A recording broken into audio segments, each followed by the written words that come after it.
સમાચારોમાં આગળ વધીએ। ગુજરાત કોંગ્રેસના પાટીદાર નેતાઓની અમદાવાદમાં બેઠક। પૂર્વ ધારાસભ્ય અને કોંગ્રેસના પાટીદાર નેતાઓની બેઠક। કોંગ્રેસથી વિમુખ થયેલ પાટીદાર સમાજને પક્ષ સાથે જોડવા આ બેઠકનું આયોજન કરાયું। બેઠકમાં પાટીદાર સમાજને પ્રતિનિધિત્વ આપવા અને દિલ્હી હાઈકમાન્ડને મળવા ચર્ચા કરાશે। શક્તિસિંહના રાજીનામા બાદ ગુજરાત કોંગ્રેસની ડોર પાટીદાર નેતાને આપવા પણ ચર્ચા થશે। કિરીટ પટેલ, લલિત વસોયા, ગીતા પટેલ, લલિત કગથરા, મનહર પટેલ, ડોક્ટર જીતુ પટેલ, પ્રતાપ દુધાત સહિતના નેતાઓ ઉપસ્થિત।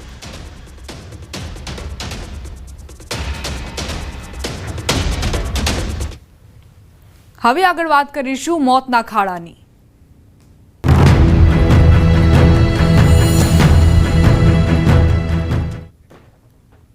સુરત શહેરમાં રોડ પરના ખાડાઓને લઈ લોકો પરેશાન થયા છે। મેટ્રોની કામગીરીના કારણે રોડ ઉબડ-ખાબડ બની ગયા છે।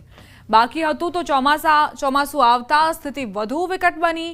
ખાડાના કારણે ટ્રાફિક જામના દ્રશ્યો સર્જાયા।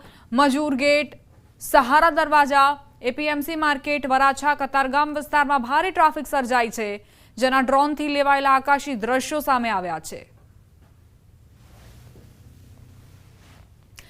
તો ચોમાસાની સ્થિતિ આ છે કે સુરતમાં જે ખાડાઓ પડ્યા છે તેના કારણે ઠેર ઠેર ટ્રાફિક જામ સર્જાય છે।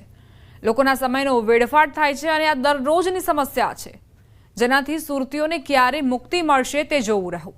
રોડ પરના ખાડાથી લોકો પરેશાન થયા છે। કઈ રીતે એક તરફ કન્સ્ટ્રક્શનની કામગીરી ચાલી રહી છે અને બીજી તરફ આજે વાહન ચાલકો પસાર થઈ રહ્યા છે તેમને પારાવાર મુશ્કેલીનો સામનો કરવો પડી રહ્યો છે। આ તરફ પંચમહાલના ગોધરા શહેરમાં રોડની હાલત અત્યંત બિસ્માર છે। ચર્ચ સર્કલથી પ્રભાર રોડ થઈ દાહોદને જોડતા મુખ્ય માર્ગ પર મસમોટા ખાડા પડ્યા છે। અહીંથી પસાર થતા રાહદારીઓ ત્રાહિમામ પોકારી ઉઠ્યા છે। રાહદારીઓનું કહેવું છે કે રસ્તા પર ખાડાઓ છે કે ખાડાઓ પર રસ્તા તે સમજાતું નથી। બીવી ગાંધી પેટ્રોલ પંપ પાસે ફ્લાયઓવર બ્રિજની કામગીરી ચાલતી હોવાથી બાજુમાં વૈકલ્પિક માર્ગ બનાવવામાં આવ્યો, જે હાલ બદતર હાલતમાં છે। આ માર્ગ પર દાહોદ તરફ જતા વાહનો ઉપરાંત શહેરીજનો, વિદ્યાર્થીઓ, એમ્બ્યુલન્સ પસાર થઈ રહ્યા છે, ત્યારે સત્વરે ગાબડા પૂરવામાં આવે તેવી ઉગ્ર માંગ ઉઠી છે।